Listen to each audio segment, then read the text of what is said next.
Uh, hey, what's going on? And this is another episode. This episode is basically me going through every single video, every single course that is required for the Masters in Computer Science at Stony Brook University. So if you don't really hear about it, you should check the first video that's a part of this playlist that talks a little bit about how I plan to go through all these courses and how these courses are all matching up and what I actually am thinking about when I listen to each course. And today's course is the theory of computation, which is a part of the theory topics in the computer science graduate school. So the prerequisite for it is Intro to Theory of Computation, which is the undergraduate course as well. Now, I'm not sure if I'll have to take undergraduate theory of computation, but I might not, depending on what they actually suggest from the course. Maybe because my background might be able to do it, but let's find out what the little blurb says when you look up the course on Solar.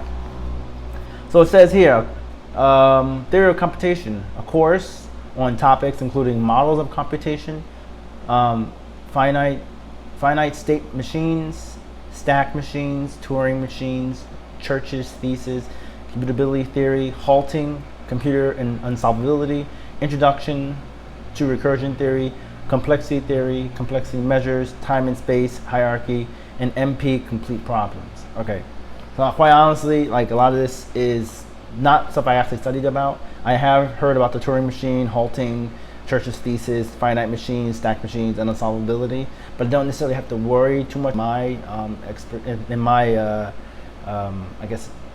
my industry, well, in the industry, yeah, but basically in my job roles, I won't have to really focus more on that.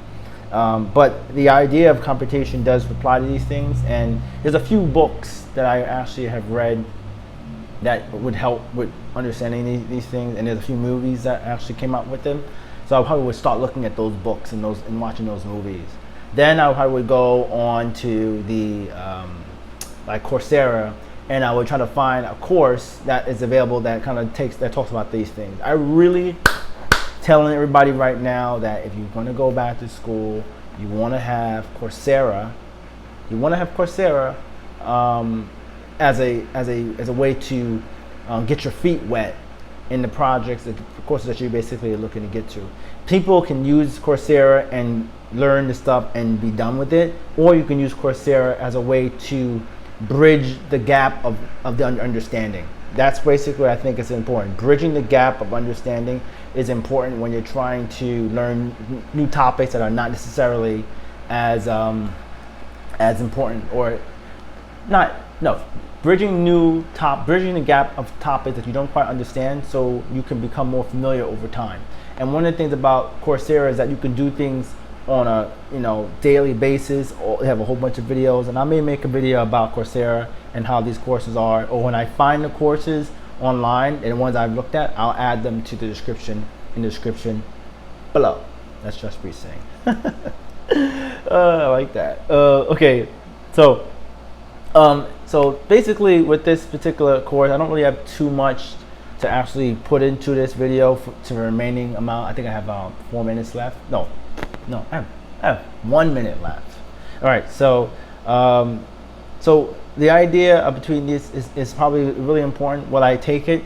I don't necessarily have to take this course, but I will keep this in mind as I go looking at how much time I actually have left and what I can do with the work I'm learning. And I think that's basically it. So in the next video is going to be analysis of algorithms. So we'll be going to talk a little bit about how that course is and what that's basically about. What is an algorithm if you're not really familiar with that? So thanks for listening. See you guys in the next video.